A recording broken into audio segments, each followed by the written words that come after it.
Hello friends, welcome to study কেকার। আমার এই ভিডিওটা নিউ ইয়ারের ফার্স্ট ভিডিও, তো সবাইকেই জানাই হ্যাপি নিউ ইয়ার। নতুন বছরে সবাই সুস্থ থেকো, ভালোভাবে পড়াশোনা চালিয়ে যাও এবং সবাই সবার ইচ্ছে মতো একটা করে গভর্নমেন্ট জব পেয়ে যাও, এটাই তোমাদের জন্য উইশ করব। আর এতদিন ভিডিও ছাড়া হয়নি কারণ আমার একটা পার্সোনাল প্রবলেম ছিল। আজ থেকে এই সিরিজটা কন্টিনিউ চলবে একদম পিএসসি ক্লার্কশিপের আগে অবধি, আর ওয়েস্ট বেঙ্গল পুলিশ এক্সামের আগে অবধি এই সিরিজটা কন্টিনিউ চলবে। চলো ভিডিওটা শুরু করা যাক। আজকের প্রথম কোশ্চেন রয়েছে, নিচের কোন নদীটি ত্রাসের নদী নামে পরিচিত? এটার সঠিক উত্তরটা যাবে অপশন এ, তিস্তা নদী। আর এই যে তোরসা নদীটা উত্তরবঙ্গের একটা নদী, এই নদীটা তিব্বত, ভুটান এবং ভারতবর্ষের পশ্চিমবঙ্গ দিকে হয়ে বাংলাদেশে প্রবেশ করেছে, ঠিক আছে। আর দামোদর নদীকে কি বলা হয়? দামোদর নদীকে বলা হয় বাংলার দুঃখ। আর কোশি নদীকে কি বলা হয়? বিহারের দুঃখ বলা হয়।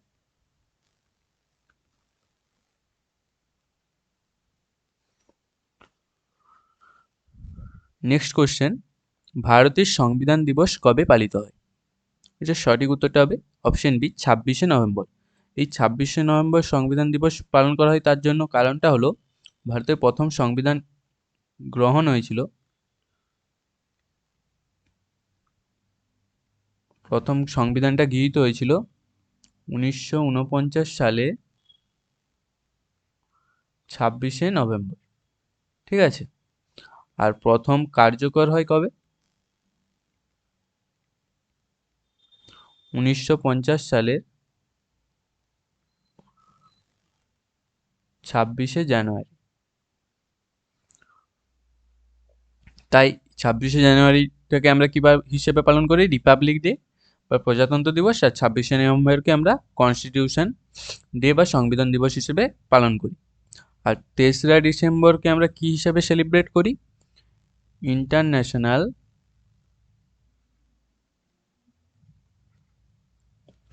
Day of persons with disabilities.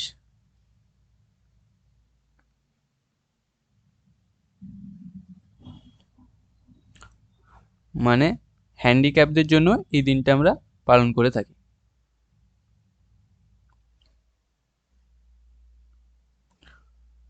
চলো নেক্সট কোশ্চেন, নেহেরু ট্রফি কোন খেলার সাথে যুক্ত? এটার সঠিক উত্তরটা হয়ে যাবে অপশন এ, হকি। এছাড়াও এই নেহেরু ট্রফিটা বোট রেসেতেও দেয়া হয়, ঠিক আছে,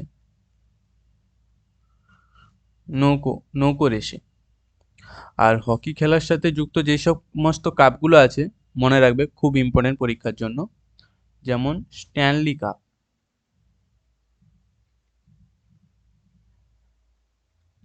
স্ট্যানলি কাপ আছে, বেটন কাপ আছে, তারপরে আছে আগা খান কাপ আছে,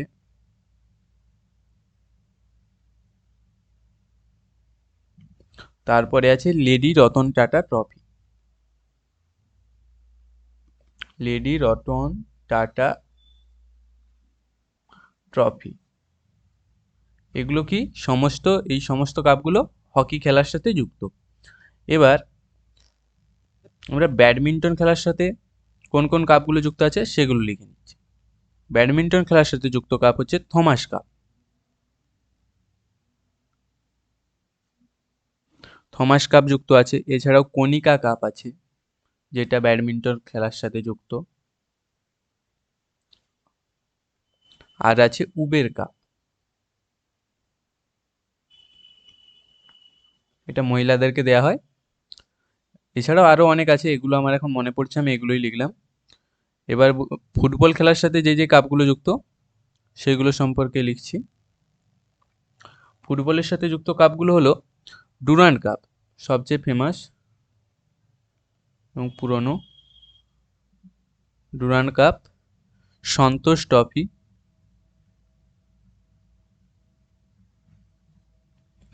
ঠিক আছে, রোভার্স কাপ,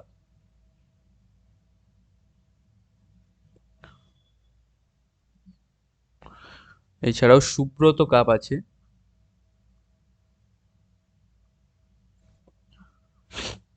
আরেকটা আছে মারডেকা কাপ। এগুলো সব পরীক্ষায় এসেছে, তাই আমি এগুলো লিখে দিলাম। আরও আছে, এগুলো মোস্ট ইম্পর্টেন্ট, বারবার পরীক্ষায় রিপিট হয়েছে।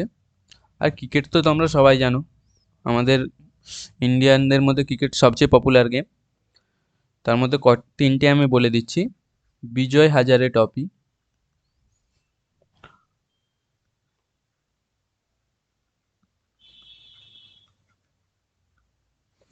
তারপরে আছে রঞ্জি ট্রফি,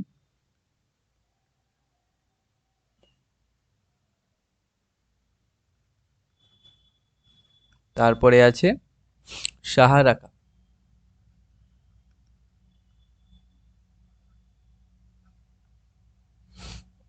এই বিজয় হাজারে ট্রফি, রঞ্জি ট্রফি আর সাহারা কাপ এটা ক্রিকেট খেলার সাথে যুক্ত। নেক্সট কোশ্চেন, নিউটনের সূত্র থেকে নিউটনের কোন সূত্র থেকে বলের সংজ্ঞা পাওয়া যায়? এটার সঠিক উত্তরটা হয়ে যাবে অপশন এ, প্রথম সূত্র থেকে। ঠিক আছে। আচ্ছা, নিউটনের প্রথম সূত্র থেকে আর কিসের ধারণা আমরা পাই? জার্ডের ধারণা পাই।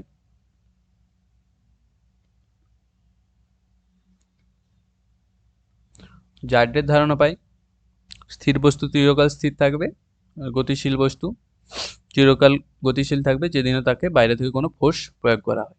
ঠিক আছে। আর প্রথম সূত্র থেকে আর কিসের ধারণা পাই? নির্দেশতন্ত্র। নির্দেশতন্ত্র বলতে কোনো কিছুর সাপেক্ষে বিচার করা। ধরো তুমি দৌড়াচ্ছ কোনো একটা স্থির পয়েন্টের সাপেক্ষে, সেটাকেই বলা হয় নির্দেশতন্ত্র।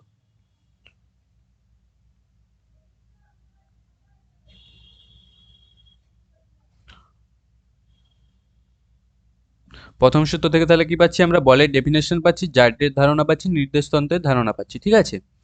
আর দ্বিতীয় সূত্র থেকে আমরা কি পাই? বলের পরিমাপ। ঠিক আছে, বলের পরিমাপ সম্পর্কে আমরা জানতে পারি।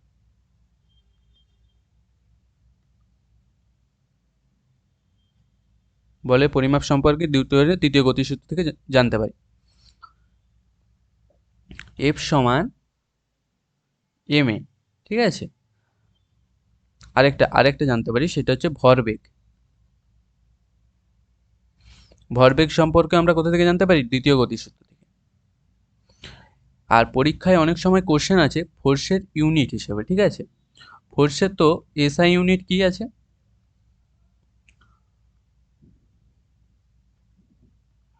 ফোর্সের এসআই ইউনিট যেটা আছে সেটা হলো নিউটন।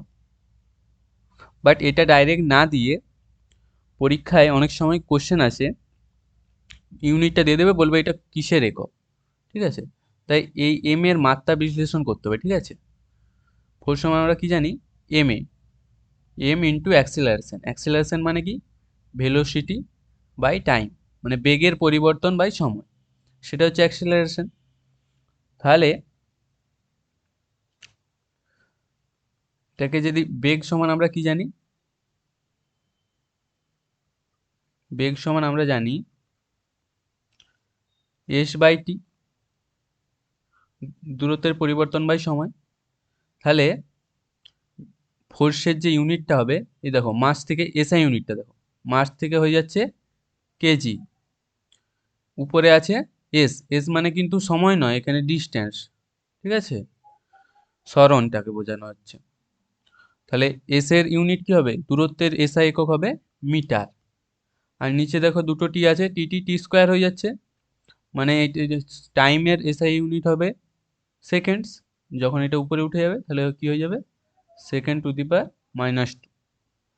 তাহলে ফোর্সের এসআই ইউনিট হয়ে যাচ্ছে KG metre per second square. এটা হয়ে গেল। কেজি হলো মাসের ইউনিট, আর অ্যাক্সিলারেশনের ইউনিট হলো মিটার পার সেকেন্ড স্কোয়ার। এভাবে মনে রাখতে পারো। এবার যদি সিজিএস ইউনিট দিয়ে দিত, সিজিএস ইউনিট, সিজিএস এ কি? ডাইন। আর সিজিএস এ এটা যদি করতাম, মাসের জন্য কি লিখতাম? গ্রাম। সিজিএস এ মাসের ইউনিট হলো গ্রাম, ভরের ইউনিট, একক। আর অ্যাক্সিলারেশন কি? সেমি পার সেকেন্ড স্কোয়ার। ঠিক আছে, এটা হয়ে গেল সিজিএসে ফোর্সের একক, ডাইন বা এটা, এটা নিউটন বা এটা, আর এটা ডাইন বা এটা। আবার পরীক্ষায় কোশ্চেন দেয় নিউটন আর ডাইনের মধ্যে সম্পর্ক কি। নিউটন আর ডাইনের মধ্যে সম্পর্ক,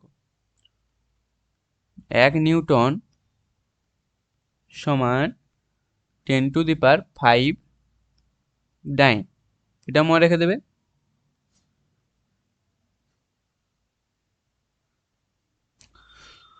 আর আমরা নিউটনের তৃতীয় গতিসূত্র থেকে ক্রিয়া ও প্রতিক্রিয়ার ধারণা জানতে পারি। নেক্সট কোশ্চেন, কে মহীশূরের বাঘ নামে পরিচিত? এটার সঠিক উত্তরটা যাবে অপশন বি, টিপু সুলতান। ঠিক আছে, আর টিপু সুলতানের মহীশূরের রাজধানী কোথায় ছিল বলো তো? শ্রীরঙ্গপত্তনম।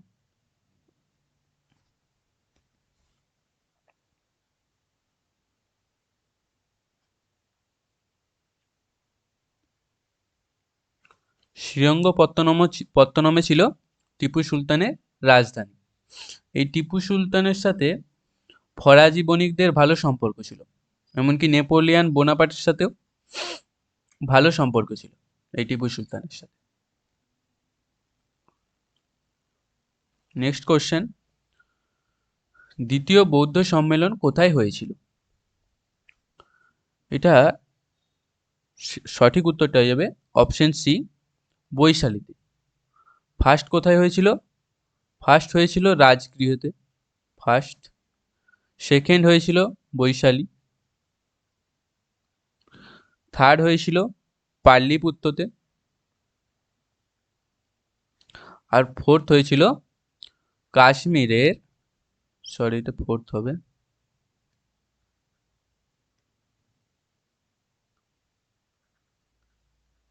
ফোর্থ হয়েছিল কাশ্মীরের কুন্দলবনে।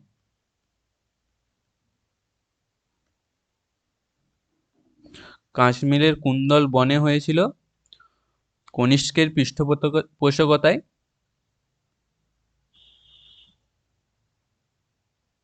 কনিষ্কের পৃষ্ঠপোষকতা এবং বসুমিত্রের সভাপতিত্বে।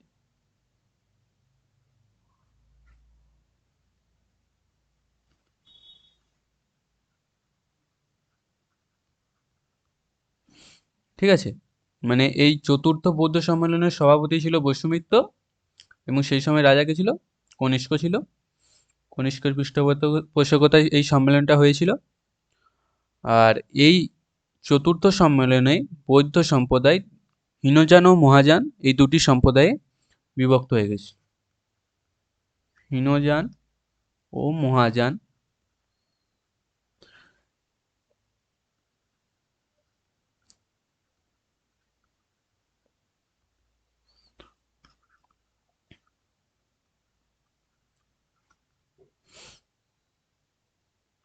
এই চতুর্থ বৌদ্ধ সম্মেলনে বৌদ্ধ সম্প্রদায় হীনযান ও মহাযান দুই সম্প্রদায়ে বিভক্ত হয়ে গিয়েছিল।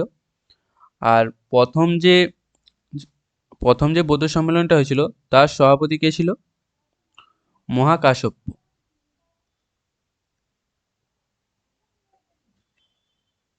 মহাকাশ্যপ, ঠিক আছে, এই ছিল সভাপতি। আর এই সময় কার আমলে হয়েছিল? অজাতশত্রু।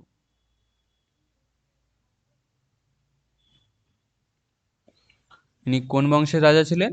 হর্ষঙ্ক বংশের রাজা ছিলেন। আর তৃতীয়, আগে দ্বিতীয়টা বলে দিই, দ্বিতীয় যে বৌদ্ধ সম্মেলনটা হয়েছিল তার সভাপতি কে ছিল? সবকামী।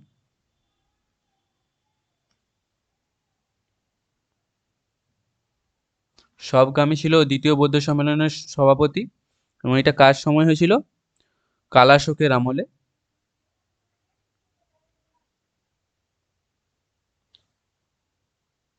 কালাশোকের আমলে। আর কালাশোক কোন বংশের রাজা ছিল? শিশুনাগ বংশের। এটা হয়ে গেল। এবার তৃতীয় বৌদ্ধ সম্মেলনটা, এটার সভাপতি ছিল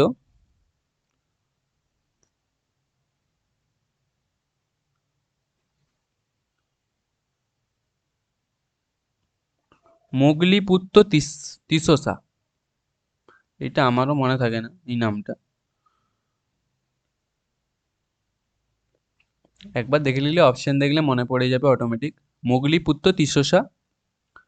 আর তৃতীয় বৌদ্ধ সম্মেলন কার আমলে হয়েছিল? অশোকের আমলে। তিনি কোন বংশের রাজা ছিল? মৌর্য বংশের রাজা ছিল।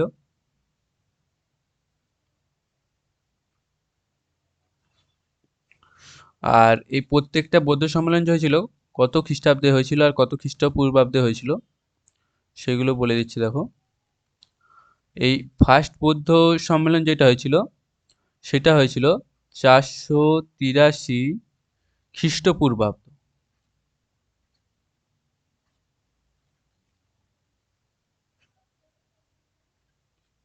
ঠিক আছে, এটা হচ্ছে খ্রিস্টপূর্বাব্দ। আর দ্বিতীয় বৌদ্ধ সম্মেলনটা যে হয়েছিল এটা হয়েছিল 383।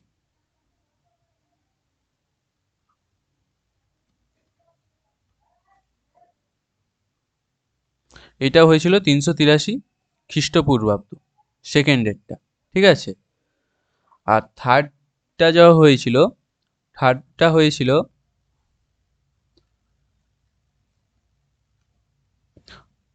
250 খ্রিস্টপূর্বাব্দ।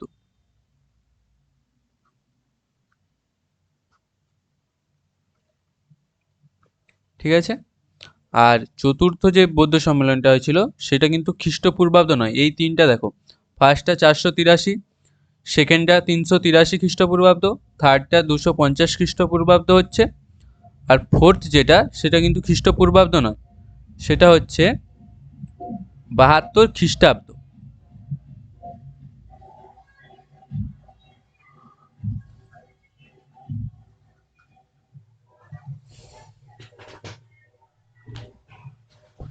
ঠিক আছে, চলো নেক্সট কোশ্চেন। কাকে ভারতের বিসমার্ক বলা হয়? এটার সঠিক উত্তরটা হয়ে যাবে অপশন ডি, সর্দার বল্লভভাই প্যাটেলকে। একে সর্দার বল্লভভাই প্যাটেলকে ভারতের লৌহমানবও বলা হয়। চলো কিছু অ্যাডিশনাল ইনফরমেশন জেনে নিই। আচ্ছা, লালা লাজপত রায়কে কি বলা হয়? পাঞ্জাব কেশরী।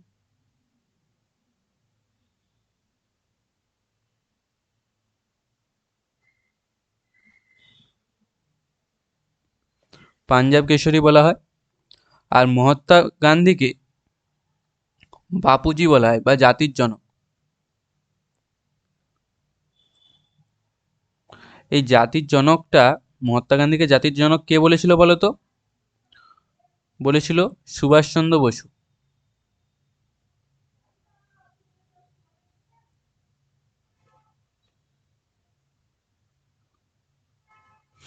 ঠিক আছে, এছাড়াও সুভাষচন্দ্র বসু আর কি বলেছিল? বাপুজি বলেছিল, বাবু বলেছিল গান্ধীজিকে তার স্ত্রী মারা যাবার সময়। এটাও বলেছিল সুভাষচন্দ্র বসু মহাত্মা গান্ধীকে। আর মহাত্মা গান্ধীকে মহাত্মা উপাধিটাকে দিয়েছিল রবীন্দ্রনাথ ঠাকুর।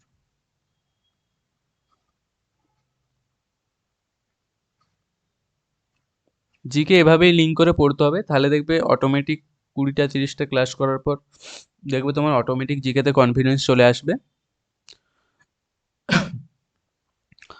এটা হলো। আর নেতাজি সুভাষচন্দ্র বসুকে নেতাজি উপাধিটা কে দিয়েছিল? এটা দিয়েছিল আজাদ হিন্দ বাহিনীর সৈন্যবাহিনী।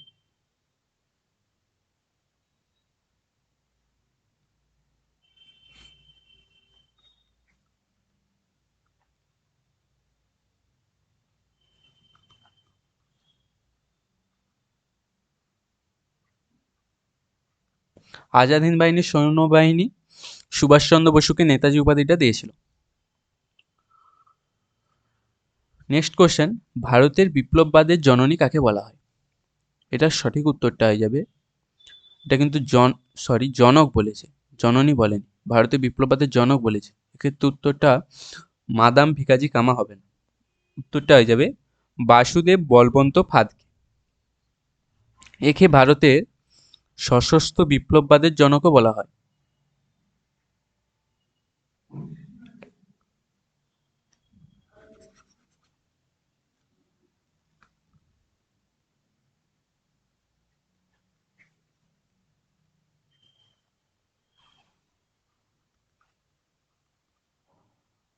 সশস্ত্র বিপ্লববাদের জনক বলা হয় বাসুদেব বলবন্ত ফাতকে বা ভারতের বিপ্লববাদের জনক।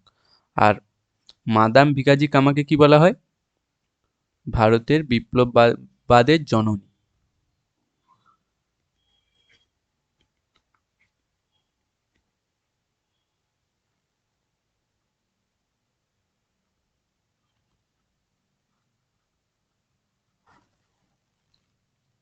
আর প্রমথনাথ মিত্রকে কি বলা হয়? প্রমথনাথ মিত্রকে বলা হয় বাংলার বিপ্লববাদের জনক।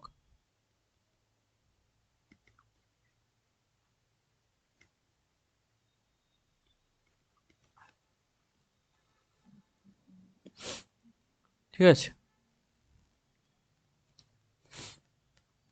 Next question. সোনাই রূপাই অভয়ারণ্য কোথায় অবস্থিত? এই সোনাই রূপাই নামটা ইন্টারেস্টিং, এটা পরীক্ষাতেও এসেছে এসএসসিতে। এটা হয়ে যাবে অপশন ডি, অসমে। আসামে অবস্থিত সোনাই রূপাই। এছাড়া এছাড়াও আসামে আরেকটা অভয়ারণ্য আছে যেটা পরীক্ষাতে বারবার আসে, সেটা হলো গরম পানি। তো ইজিলি মনে থাকবে গরম পানি। আসামে 17-18টার মতো অভয়ারণ্য আছে, তার মধ্যে এই গরম পানি, সোনাই রূপাই এই দুটো ফেমাস বেশি, তাই এই দুটো এখন বলে দিলাম। আস্তে আস্তে অন্যান্য ভিডিওতে সেগুলোও কভার করব। আচ্ছা, আসামে কটা ন্যাশনাল পার্ক আছে বলো তো? 7টা ন্যাশনাল পার্ক আছে আসামে। দাও একে একে লিখে দিচ্ছি সেগুলো, সেগুলো বারবার পরীক্ষায় আসে।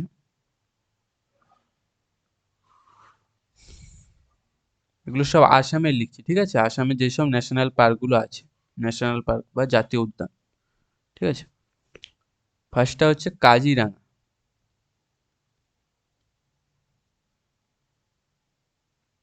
কাজিরাঙা ন্যাশনাল পার্ক বা কাজিরাঙা জাতীয় উদ্যান।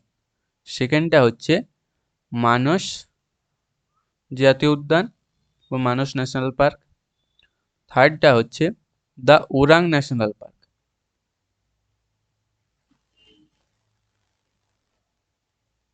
Orang national park and tiger reserve, ঠিক আছে?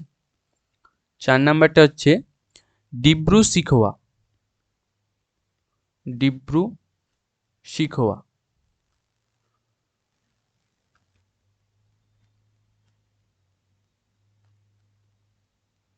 Dibru Saikhowa national park.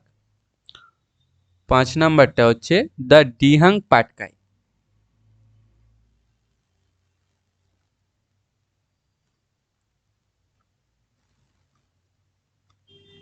Dihang Patkai national park. 6 নম্বরটা হচ্ছে নামেরি ন্যাশনাল পার্ক। আর 7 নাম্বারটা হচ্ছে রায়মোনা ন্যাশনাল পার্ক।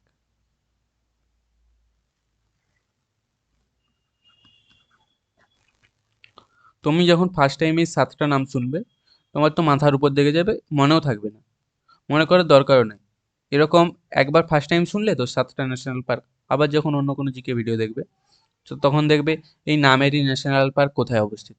তখন যখন আবার দেখবে, এটা দেখবে অটোমেটিক তোমার মাথাতে রয়ে গেছে, তখন বিনা চাপ নিয়েও এগুলো দেখবে অটোমেটিক হয়ে যাবে। আর কর্ণাটকের কিছু ফেমাস ন্যাশনাল পার্ক আছে, যেগুলো হলো, বেশি বলবো না, স্লাইডে জায়গা নেই। সেগুলো হলো বন্দিপুর। বন্দিপুর ন্যাশনাল পার্কটা আছে। তারপরে আছে Anshi national park. Anshi national park. আর আছে কর্ণাটকে মুদুমালাই ন্যাশনাল পার্ক।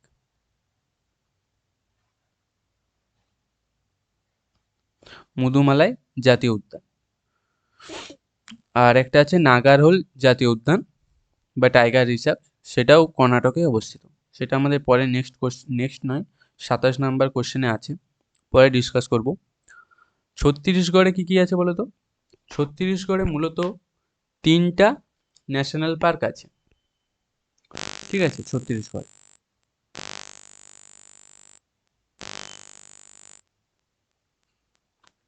ছত্তিশগড়ে যেই 3টা আছে সেগুলো দেখাচ্ছি। গুরু Ghasidas national park.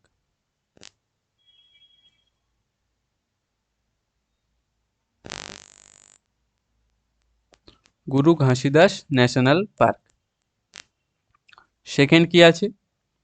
Kanger valley national park. এটাও অনেকে শুনেছ, এটাও famous, Kanger valley national park. আর থার্ডটা আছে কি? Indravati national park.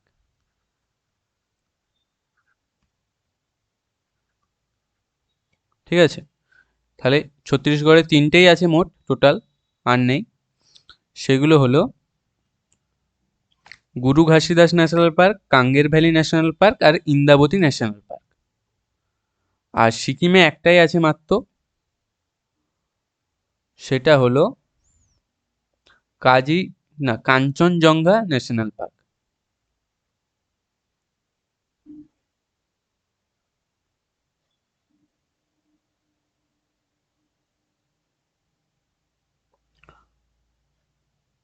Kanchenjunga national park. তাহলে আসামে আছে এই 7টা ন্যাশনাল পার্ক, কর্ণাটকে এই 3টে বললাম, আরও আছে ফেমাস এই 3টে। আর ছত্তিশগড়ে এই 3টেই আছে, আর নেই, গুরু ঘাসিদাস, কাঙ্গের ভ্যালি আর ইন্দ্রাবতী।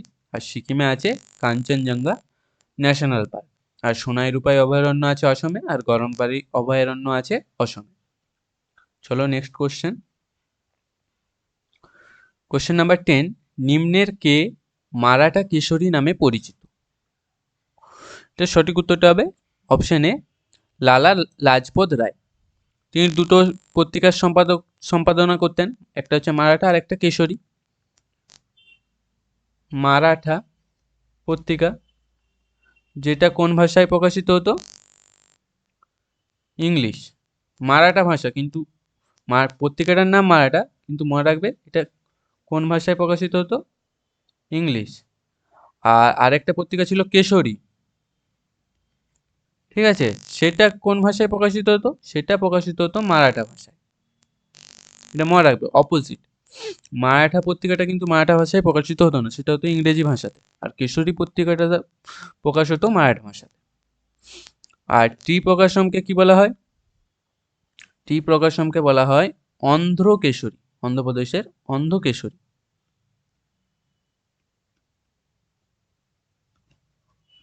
ঠিক আছে। আর বল্লভভাই প্যাটেলকে তো বলেছি লৌহ মানব, ভারতের বিস্মার্ক। সরি, আমি একটা ভুল করে দিয়েছি, এইটা লালা রাজপথ নাই, হবে না, এটা হবে বাল গঙ্গাধর তিলক।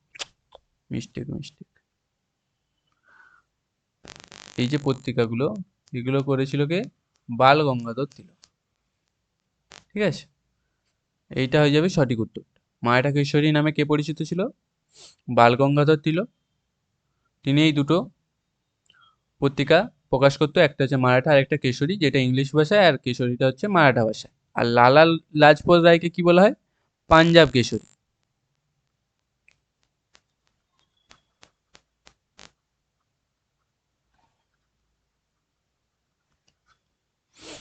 ঠিক আছে।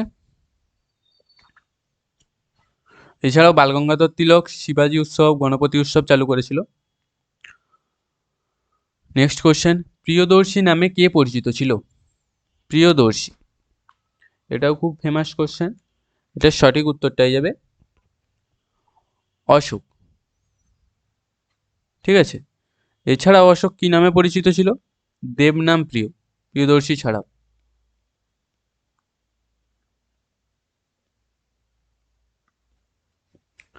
ঠিক আছে। আর হর্ষবর্ধন কি নামে পরিচিত ছিল? শিলাদিত্য।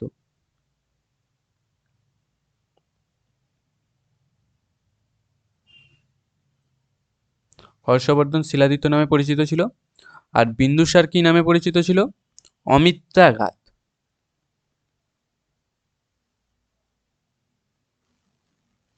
আর বিন্দুসার আর বিম্বিসারের মধ্যে গুলিয়ে যায়।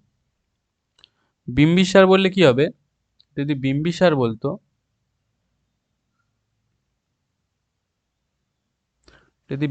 বলতো, সেক্ষেত্রে অ্যান্সারটা কি হতো? বিম্বিসার কি নামে পরিচিত ছিল? শ্রেণিক নামে, শ্রেণিক। শ্রেণিক নামে পরিচিত ছিল বিম্বিসার। আর চন্দ্রগুপ্ত মৌর্য কি নামে পরিচিত ছিল? সুন্দর কটাস।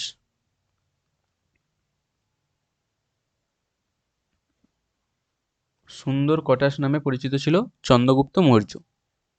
এছাড়া আরো কিছু মনে রাখবে, যেমন দ্বিতীয় পুলকেশী,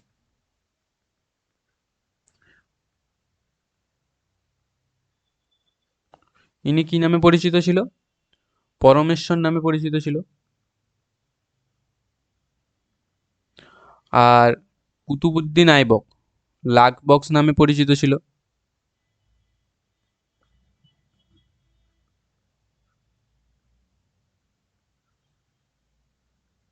দাস বংশের প্রতিষ্ঠাতা ইনি কি নামে পরিচিত ছিল? তাকে সবাই লাক বক্স বলে ডাকতো, প্রচুর দান ধ্যান করতেন বলে, লাক বক্স। আর কুনিকের উপাধি কি ছিল? অজাতশত্রু।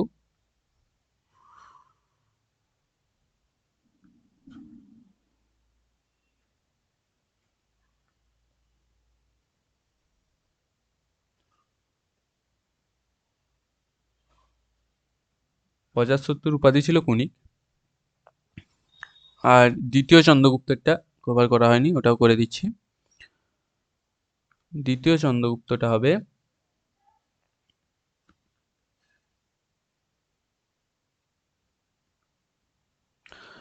বিক্রমাদিত্য।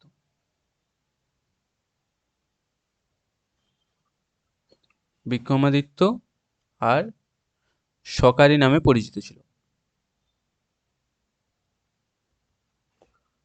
দ্বিতীয় চন্দ্রগুপ্ত বিক্রমাদিত্য এবং সকারি নামে পরিচিত।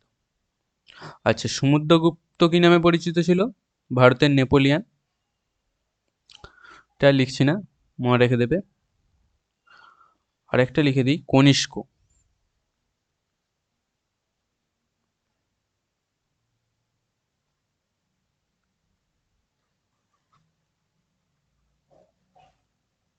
কনিষ্ক কি নামে পরিচিত ছিল? কনিষ্ককে বলা হতো দ্বিতীয় অশোক।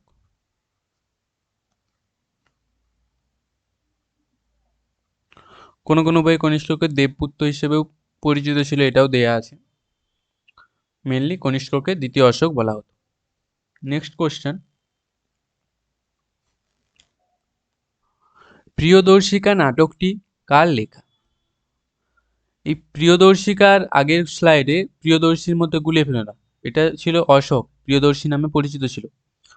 আর এখানে যে প্রিয়দর্শিকা আছে, এটা হচ্ছে একটা নাটক। এই নাটকটা কে লিখেছিল? এই নাটকটা লিখেছিলেন হচ্ছে হর্ষবর্ধন।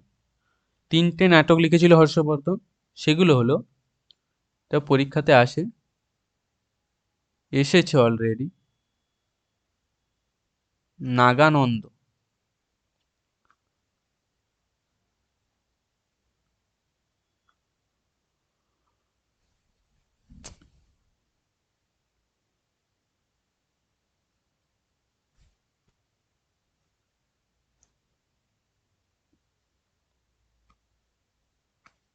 তোমরা একটু স্পিডটা বাড়িয়ে নেবে। নাগানন্দ তিনটে নাটক যে লিখেছিল, একটা হচ্ছে নাগানন্দ, আর একটা হলো রত্নাবলী, আর আরেকটা হলো প্রিয়দর্শিকা।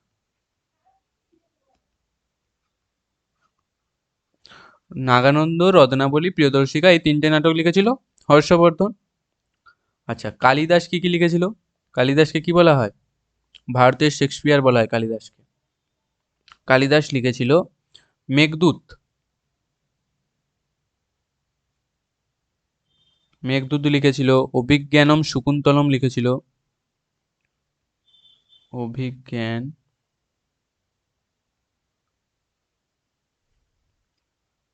শকুন্তলম, অভিজ্ঞান শকুন্তলম লিখেছিল কালিদাস, ঠিক আছে। আর বল্লাল সেন কি কি লিখেছিল? বল্লাল সেন লিখেছিল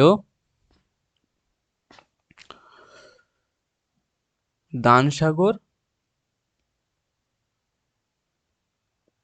ও অদ্ভুত সাগর।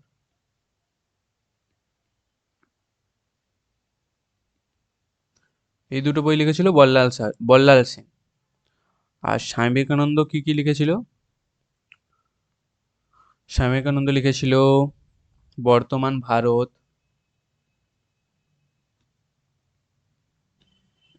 প্রাচ্য ও পাশ্চাত্য,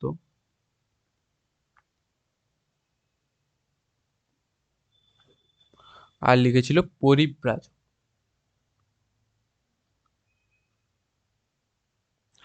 বর্তমান ভারত, প্রাচ্য ও পাশ্চাত্য আর পরিব্রাজক, তিনটে বই স্বামী বিবেকানন্দ লিখেছিল। স্বামী বিবেকানন্দ 1897 খ্রিস্টাব্দে কি প্রতিষ্ঠা করেছিল? রামকৃষ্ণ মিশন।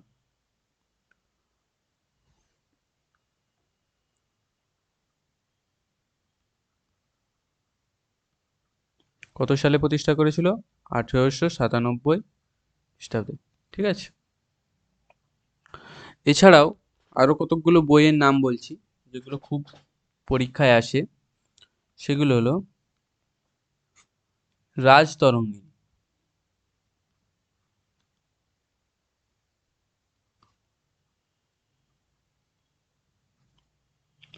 এই বইটা কে লিখেছিল? কলহন লিখেছিল রাজতরঙ্গিনী বইটা। ঠিক আছে। মুদ্রা রাক্ষস বইটা কে লিখেছিল? মুদ্রা রাক্ষস আর দেবী চন্দ্রগুপ্ত, এই বই দুটো একজনই লিখেছিল, সেটা হলো বিশাখ দত্ত।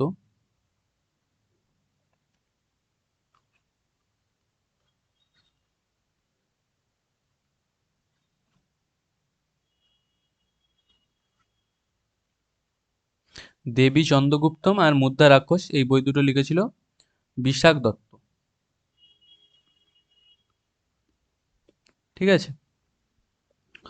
এছাড়াও মনে রাখবে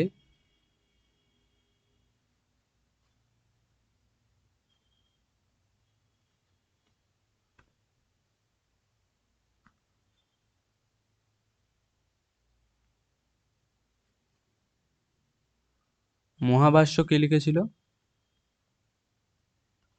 মহাভাষ্য লিখেছিল পতঞ্জলি। এই কালারটা নিলে স্লাইডের কার্সরটা হারিয়ে যাচ্ছে, এটা মনে রেখে দেবে। মিচ্ছকটিকম লিখেছিল কে? শুদ্ধক।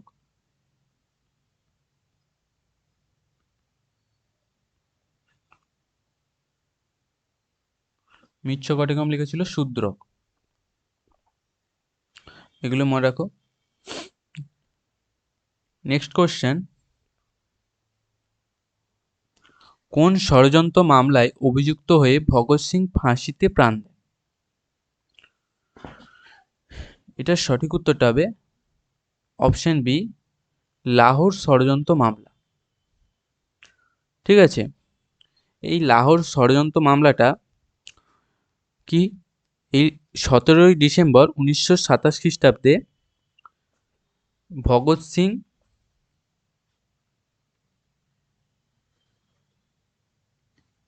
রাজগুরু আর সুখদেব, এই তিনজন লালা লাজপত রায়ের মৃত্যুর প্রতিবাদে, লালা লাজপত রায় হচ্ছে ব্রিটিশদের লাঠিচার্জে মারা গিয়েছিল, আর যে পুলিশ সুপারিনটেন্ডেন্ট এই লাঠিচার্জ করতে বলেছিল তাকে হত্যা করার জন্য এই তিনজন ব্যক্তি 1927 সালের 17ই ডিসেম্বর জেমস স্কটকে হত্যা করতে গিয়েছিল, কিন্তু তাকে হত্যা করতে পারেনি, তার বদলে হত্যা করেছিল জে.পি. সন্ডার্সকে।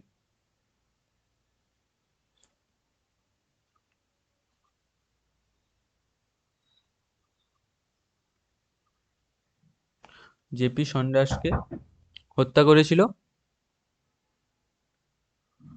আর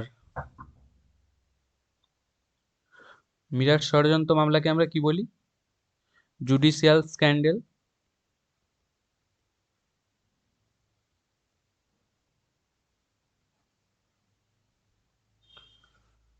মিরাট ষড়যন্ত্র মামলাটা মূলত বিভিন্ন কমিউনিস্ট পার্টির যে কার্যকলাপ হচ্ছে এবং তাদের নেতৃত্বে যে শ্রমিক আন্দোলনটা হতো সেগুলো স্তব্ধ করার জন্য ব্রিটিশ সরকার 1929 সালে 33 জন কমিউনিস্ট শ্রমিক নেতাকে গ্রেপ্তার করেছিল এবং তাদের বিরুদ্ধে মামলা দায়ের করে। সেটাই ছিল মিরাট ষড়যন্ত্র মামলা। আর কাকোরি মামলাটা কি? কাকোরি মামলাটা 1925 সালের 9ই আগস্ট লখনউয়ের কাছে কাকোরি এবং আলমনগরের মধ্যে রামপ্রসাদ বিসমিলের নেতৃত্বে একটি ট্রেন লুণ্ঠন করা হয়েছিল। ট্রেনের সামগ্রিক জিনিসপত্র লুণ্ঠন করা হয়েছিল। এর নেতৃত্বে কে ছিল? রাজপ্রসাদ লাহিড়ী। ঠিক আছে। এছাড়াও এই কাকোরি মামলাতে কাদের ফাঁসি দেওয়া হয়েছিল? রাজপ্রসাদ লাহিড়ী, আশফাকুস খান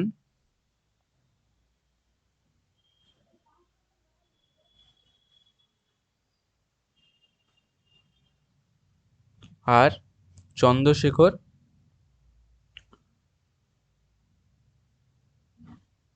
চন্দ্রশেখর আজাদকে এটাতে ফাঁসি দেওয়া হয়নি। পরে তিনি হিন্দুস্তান সোশ্যালিস্ট রিপাবলিকান অ্যাসোসিয়েশন প্রতিষ্ঠা করেছিল। তাহলে লাহোর ষড়যন্ত্র মামলাতে অভিযুক্ত হয়ে ভগৎ সিংকে ফাঁসিতে প্রাণ দিতে হয়েছিল।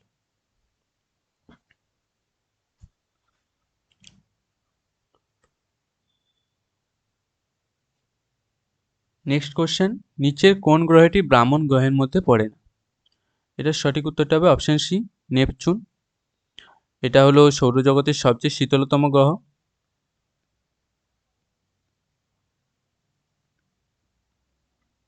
ঠিক আছে।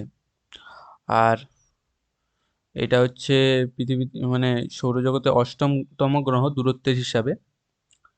আর আমাদের সৌরজগতে কটা ব্রাহ্মণ গ্রহ আছে? 5টা। 5টা ব্রাহ্মণ গ্রহ আছে। তাদের মধ্যে সবচেয়ে বড় যেটা, সেটা হচ্ছে সবচেয়ে বৃহত্তম।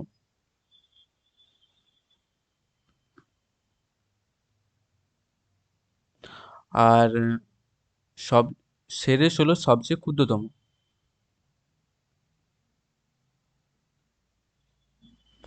আর প্লুটো হচ্ছে দ্বিতীয় বৃহত্তম। আর 5টা বামন গ্রহের নামগুলো লিখে দিচ্ছি, দেখো। এখানে 1, 2, 3টে হয়ে গেছে। আর যেগুলো বাকি আছে সেটা হলো মেঘমেঘ আর হাউমিয়া। এই দুটো হচ্ছে আরো দুটো বামন গ্রহ। চলো নেক্সট কোশ্চেন। তার আগে আরেকটা বলে দিই, হচ্ছে পৃথিবীর যমজ গ্রহ কাকে বলা হয়? শুক্রকে বলা হয়। আর পৃথিবী সৌরমণ্ডলের সবচেয়ে উষ্ণতম গ্রহ বলা হয়, সেটা হলো শুক্রকেই বলা হয়। নেক্সট কোশ্চেন, ভারতে পর্তুগিজদের প্রথম রাজধানী কোথায় ছিল? এটার সঠিক উত্তরটা হবে অপশন বি, কোচিন। আর ভাস্কো দা গামা 1498 খ্রিস্টাব্দে 1498 খ্রিস্টাব্দে ভারতে প্রথম এসেছিল ভাস্কো দা গামা।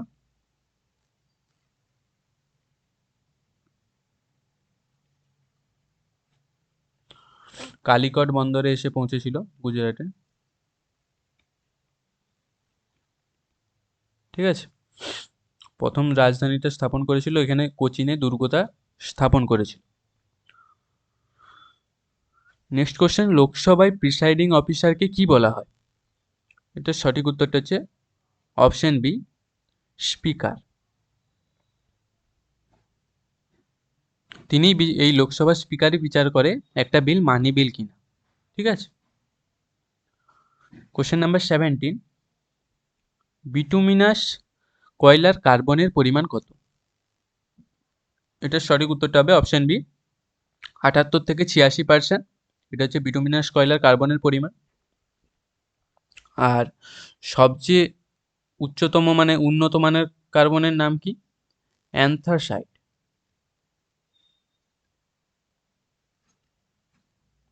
অ্যান্থাসাইট, যেটাতে কার্বনের পরিমাণ 91 থেকে 98%। ঠিক আছে। তারপরে হচ্ছে বিটুমিনাস। বিটুমিনাসটা বললাম। বিটুমিনাসকে কি বলা হয় জানো তো? কোক কয়লা বলা হয়।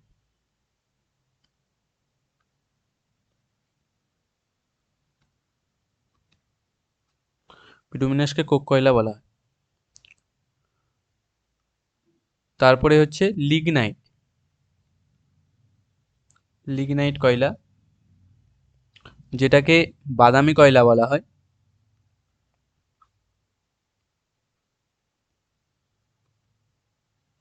এতে কার্বনের পরিমাণ কত পার্সেন্ট থাকে লিগনাইট কার্বনে, লিগনাইট কয়লাতে? 67%। ঠিক আছে, এর আশেপাশেই দেখবে অপশনে দেওয়া থাকবে। আর তারপরে হচ্ছে পিট কয়লা, সবচেয়ে নিকৃষ্ট মানের কয়লা,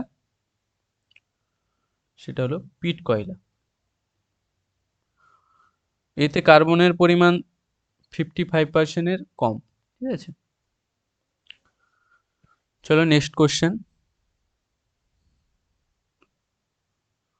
কোন অ্যাসিডকে সামুদ্রিক অ্যাসিড বলা হয়? এটা খুব ইম্পর্টেন্ট কোশ্চেন। সামুদ্রিক অ্যাসিড, এটা বলা হয় অপশন এ HCl কে। আর তোমরা সবাই জানো মিউরিয়েটিক অ্যাসিড কাকে বলা হয়? HCl কে।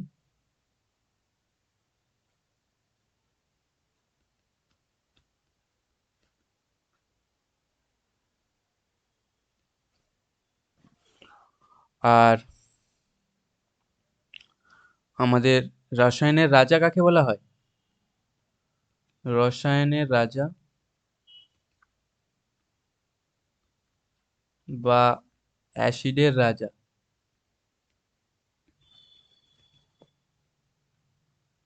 কাকে বলা হয়? H2SO4, সালফিউরিক অ্যাসিডকে বলা হয় রসায়নের রাজা বা অ্যাসিডের রাজা। আর হাইড্রোক্লোরিক অ্যাসিডকে সামুদ্রিক অ্যাসিড বা মিউরিয়েটিক অ্যাসিড বলা হয়। আর HNO3 কে বলা হয়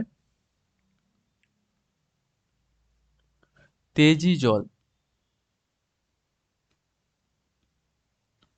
তেজি তেজি জল বা অ্যাকোয়া ফার্টিস।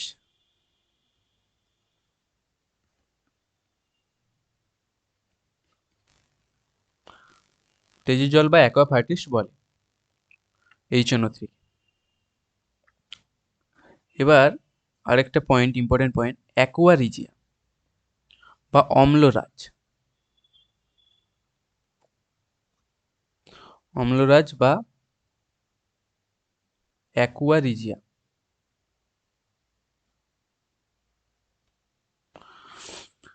এটা কাকে বলা হয়? এটা হচ্ছে 1:3 অনুপাতে থাকে। 1 অনুপাতে কে থাকে? HNO3। আর 3 অনুপাতে কে থাকে? HCl। দুটোই গাঢ়, এটাও গাঢ়। গাঢ় HNO3 আর গাঢ় HCl এর 1:3 অনুপাতের মিশ্রণকে বলা হয় অ্যাকোয়া রিজিয়া বা অম্লরাজ। এটা কি করে? এটা সোনা আর প্ল্যাটিনামকে গলাতে কাজে লাগে। ঠিক আছে, সোনা ও প্ল্যাটিনাম কে গলাতে এই দ্রবণটা ব্যবহার করা হয়। এছাড়াও লাফিং গ্যাস কাকে বলা হয় বলো তো? লাফিং গ্যাস বলা হয়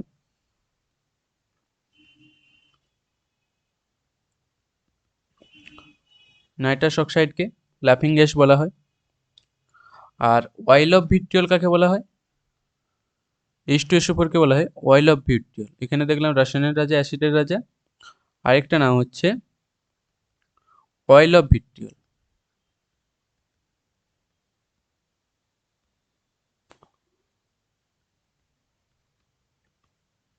অয়েল অফ ভিট্রিয়ল বলা হয় H2SO4 কে। আর ওলিয়াম কাকে বলা হয়?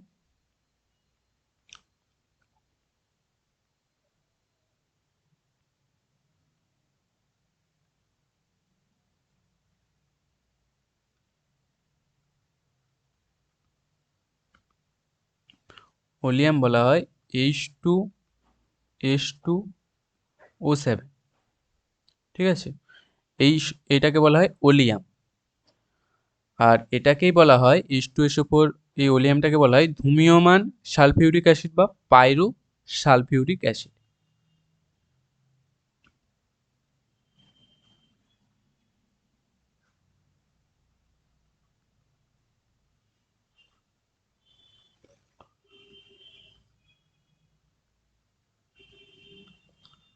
ধূম্রমান সালফিউরিক অ্যাসিড বা পাইরোসালফিউরিক অ্যাসিড বলা হয় ওলিয়ামকে। আর ওলিয়ামকে সালফোন কখন বলা হয়? 100% ওলিয়ামকে বলা হয় সালফান।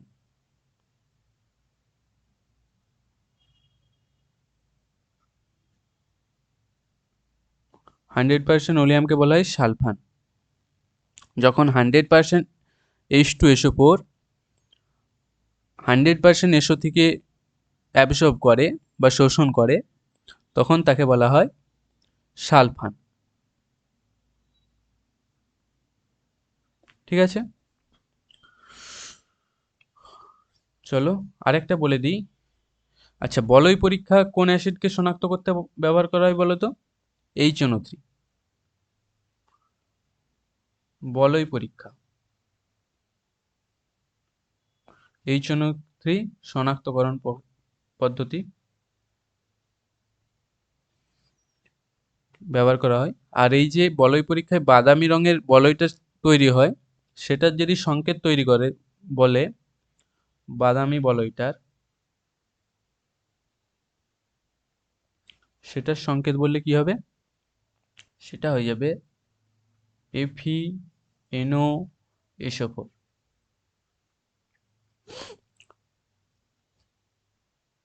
হয়ে গেল এইটা। এই স্লাইডটা ভালো করে দেখলে দেখবি পরীক্ষার মধ্যে অনেক কোশ্চেন তো আমরা কমন পেয়ে যাচ্ছ এর মধ্যে।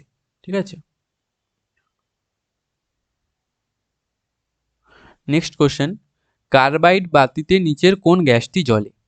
কার্বাইড বাতি বলেছে, তো সঠিক উত্তরটা যাবে অপশন এ, অ্যাসিটিলিন। অ্যাসিটিলিন মানে C2H2, মানে ধরো দুটো সি আছে, তার মধ্যে তিনটে বন্ড আছে, এটার অপর নাম কি? ইথাইন। ঠিক আছে, কার্বাইড বাতিতে এই গ্যাসটা থাকে যেটা জ্বলে। নেক্সট কোশ্চেন, সিন্ধু সভ্যতার বৃহত্তম স্নানাগার আবিষ্কৃত হয়েছিল কোথায়?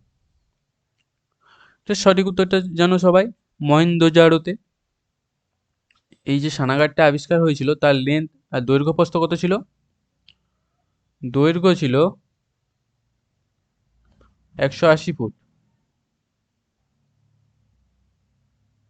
আর প্রস্থ ছিল 108 ফুট।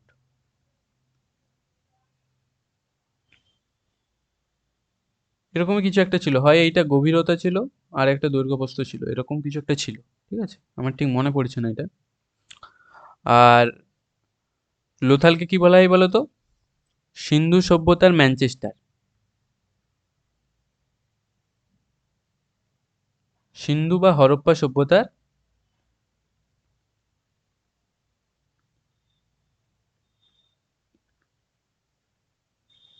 ম্যানচেস্টার বলা হয় লোথালকে। তোমরা কমেন্টে কমেন্ট করবে হরপ্পা সভ্যতা কে আবিষ্কার করেছিল প্রথম। ঠিক আছে, আর এখানে আর তেমন কিছু বলার নেই। চলো নেক্সট স্লাইড। হ্যাঁ, এই যে মহেঞ্জোদারো আবিষ্কার কি করেছিল বলতো প্রথম? রাখাল দাস ব্যানার্জি।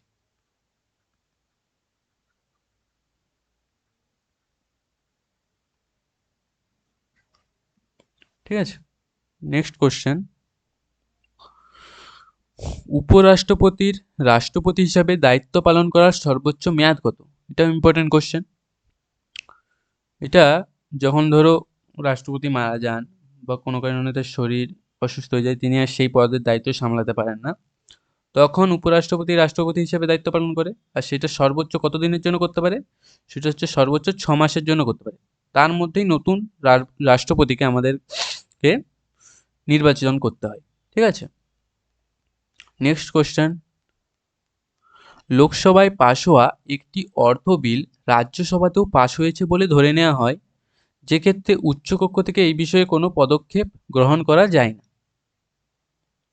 সরি, যায় না নয়, হয় না। মানে ধরো লোকসভায় একটা বিল, অর্থ বিল পাশ হয়েছে, সেটা রাজ্যসভাতেও পাশ হয়েছে বলে মেনে নেওয়া হবে, যদি না রাজ্যসভা বা উচ্চকক্ষকে আমরা রাজ্যসভা বলি, রাজ্যসভা থেকে কোনো রেসপন্স না আসে। সেটা কতদিনের মধ্যে যদি রেসপন্সটা না আসে? তো সঠিক উত্তরটা হবে 14 দিনের মধ্যে। ঠিক আছে, আর লোকসভাকে আমরা নিম্নকক্ষ বলি আর উচ্চকক্ষ বলি রাজ্যসভাকে। নেক্সট কোশ্চেন, বিওডির সম্পূর্ণ নাম কি? BOD, biological oxygen demand.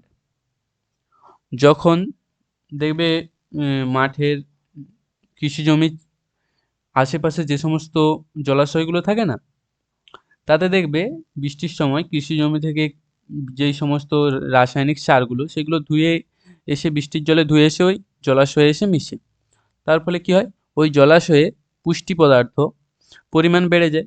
তারপর ওখানে শ্যাওলা, কচুরিপানা, বিভিন্ন ওই সব শ্যাওলা জাতীয় উদ্ভিদের উপরের জলের উপরিস্তরে প্রচুর পরিমাণে দ্রুত গতিতে বাড়তে থাকে। এর ফলে কি হয়, জলের উপরিস্তরটা ওই শ্যাওলা দিয়ে ঢাকা হয়ে যায়, শ্যাওলা, কচুরিপানা এইসব দিয়ে ঢাকা হয়ে যায়। তার ফলে জলের নিচের স্তরের যে মাছ বসবাস করে, তারা ওই জলে উপরের স্তরে ওইগুলো ঢাকা হয়ে যাওয়ার ফলে জলের অক্সিজেনটা সেইভাবে ডিসলভ হতে পারে না, মানে অক্সিজেনের ঘাটতি দেখা যায় জলের মধ্যে। তার ফলে অক্সিজেনের ঘাটতি দেখা যায়, এটাকেই বলা হয় বায়োলজিক্যাল অক্সিজেন ডিমান্ড। ওই শ্যাওলাগুলোর বৃদ্ধির ফলে জলের নিচের স্তরে অক্সিজেনের ঘাটতি দেখা যাচ্ছে, এটাকে বলা হয় বিওডি। নেক্সট কোশ্চেন, হাইড্রোপনিক্স কি? হাইড্রোপনিক্স হলো মাটি ছাড়া উদ্ভিদ প্রতিপালন।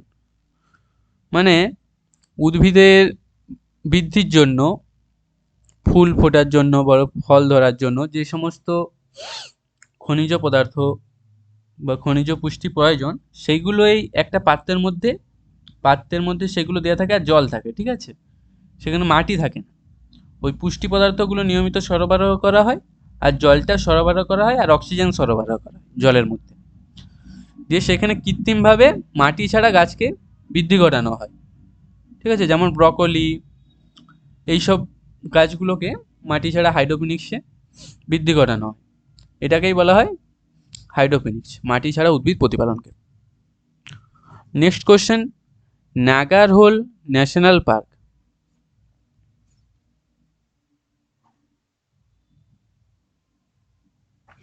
নাগারহোল ন্যাশনাল পার্ক কোন বায়োস্ফিয়ারের অংশ? এটা হলো অপশন ডি, নীলগিরি বায়োস্ফিয়ারের অংশ। ঠিক আছে, ভারতের প্রথম বায়োস্ফিয়ার নীলগিরি। আর নাগারহোল ন্যাশনাল পার্কে আমরা রাজীব গান্ধী জাতীয় উদ্যান হিসেবেও জানি, এর অপর নাম রাজীব গান্ধী ন্যাশনাল পার্ক। ঠিক আছে, আর এই নাগারহোল ন্যাশনাল পার্কটা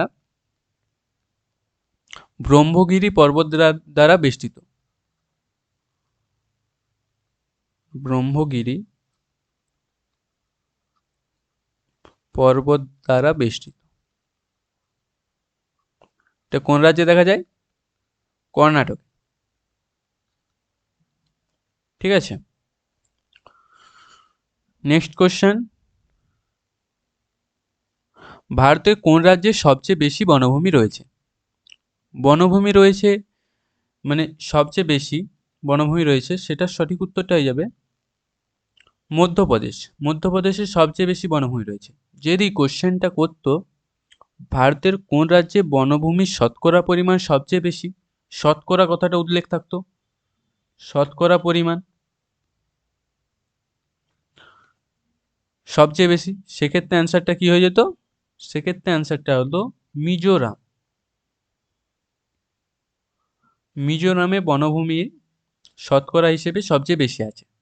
মানে ধরো 100 একর একটা জমি আছে, তাতে 50 একর বনভূমি রয়েছে মিজোরামে। আর মধ্যপ্রদেশে দেখো 100 একর জায়গাতে ধরো 30 একর বনভূমি রয়েছে, তাহলে শতকরা হিসেবে মিজোরামে 50 একর আছে 100-তে বেশি, আর মধ্যপ্রদেশে 100-তে 30 একর আছে, মানে কম। কিন্তু মিজোরামের যে টোটাল এরিয়া, সেটা ধরো টোটাল 500 একর, তাহলে 500 একরে 5×5 = 25, 250 একর ধরো তার হচ্ছে বনভূমি রয়েছে। কিন্তু মধ্যপ্রদেশের এরিয়া তো অনেক বড়, তার ধরো 1000 একর। ঠিক আছে, 1000 একর মানে তার 40 একর, 100 একরে 40 একর বনভূমি রয়েছে, মানে 400 একর হচ্ছে, 1000 একরকে 400 একর বনভূমি রয়েছে। তাহলে কোথায় সবচেয়ে বেশি বনভূমি হচ্ছে? মধ্যপ্রদেশে। আর যদি শতকরা হিসেবে বলে 100-তে কার বেশি রয়েছে, সেটা হচ্ছে মিজোরাম, 50 ধরো। এটা আমি এক্সাম্পল দিলাম একটা, এভাবে মনে রেখে দেবে। নেক্সট কোশ্চেন, রামমোহন রায়কে রাজা উপাধি প্রদান করেন কোন মুঘল সম্রাট? এইটার সঠিক উত্তরটা হবে অপশন সি, দ্বিতীয় আকবর। ইনি কে ছিল? দ্বিতীয় বাহাদুর শাহর পিতা। দ্বিতীয় বাহাদুর শাহর পিতা ছিল দ্বিতীয় আকবর। তিনি রাজা রামমোহন রায়কে রাজা উপাধি দিয়েছিল। রাজা উপাধি দিয়ে তাকে ব্রিটেন পাঠিয়েছিল। কেন? তার ভাতা বৃদ্ধি করার জন্য। ঠিক আছে। আর এই রাজা রামমোহন রায় ব্রিটেন গিয়ে 19 নয়, 1833 খ্রিস্টাব্দে রাজা রামমোহন রায় ব্রিটেনে গিয়েই মারা গিয়েছিল। ঠিক আছে। নেক্সট কোশ্চেন, সন্ধ্যা শীর্ষক জাতীয়বাদী পত্রের সম্পাদক কে ছিলেন? এটার সঠিক উত্তরটা হয়ে যাবে অপশন বি, ব্রহ্মবান্ধব উপাধ্যায়। আচ্ছা, সতীশচন্দ্র মুখোপাধ্যায় কি করেছিল? ডন সোসাইটি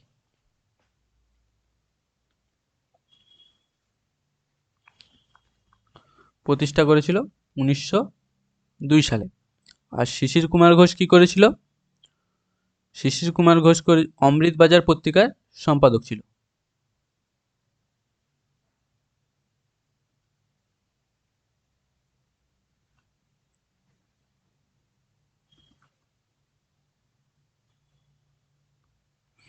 আর ভূপেন্দ্রনাথ দত্ত কোন পত্রিকার সম্পাদক ছিল? যুগান্তর পত্রিকার সম্পাদক ছিল।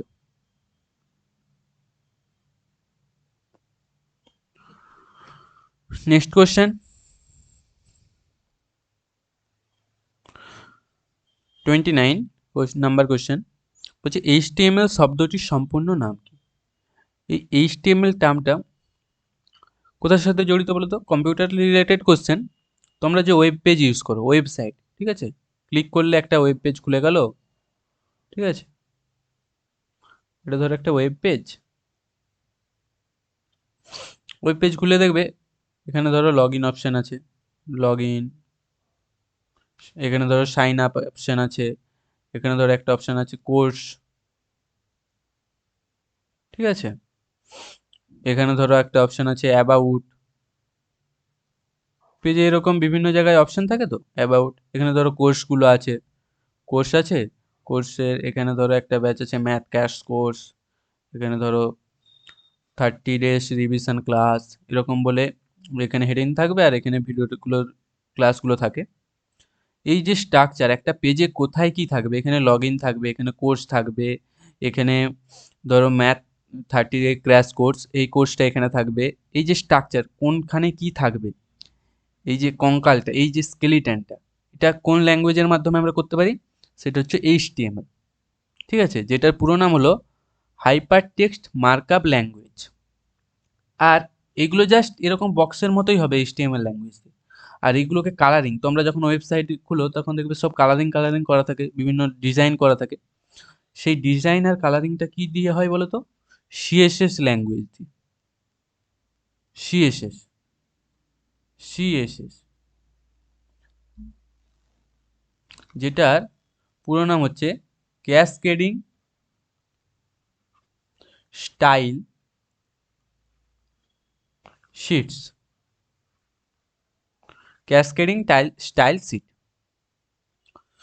আশা করি এগুলো ভুলবে না। নেক্সট কোশ্চেন,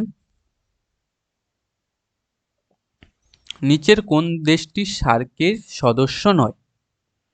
নেপালও সদস্য, মালদ্বীপও সদস্য, আফগানিস্তান সদস্য। এটা সঠিক উত্তরটা হবে অপশন সি, চীন। চীন সার্কের সদস্য নয়। সার্কের সদস্য দেশ কটা আছে? 8টি। কি কি? ভারত, নেপাল, ভুটান, বাংলাদেশ,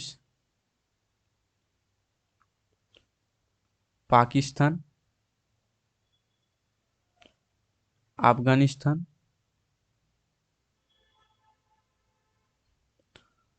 শ্রীলঙ্কা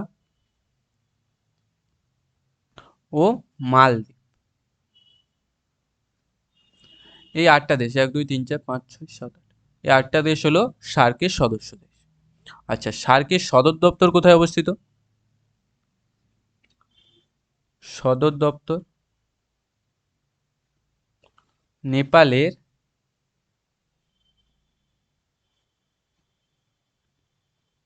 কাঠমান্ডু শহরে। নেপালের কাঠমান্ডু শহরে সার্কের সদর দপ্তরটা অবস্থিত। আর সার্কের সদর দপ্তর কত সালে প্রতিষ্ঠিত হয়েছিল? সার্কটা গঠন কবে হয়েছিল? সার্কের গঠন 1985। 1985-তে সার্ক গঠন হয়েছিল। এটাই ছিল আমাদের শেষ কোশ্চেন। তোমাদের যদি ভিডিওটা ভালো লেগে থাকে তাহলে লাইক এবং সাবস্ক্রাইব করে দিও। আর এভাবে যদি তোমাদের জিকে লিঙ্ক করে পড়তে ভালো লাগে তাহলে আমাকে সাপোর্ট করো সবাই লাইক এবং সাবস্ক্রাইব করে দিয়ে। চলো দেখা হবে নেক্সট ভিডিওতে। বাই।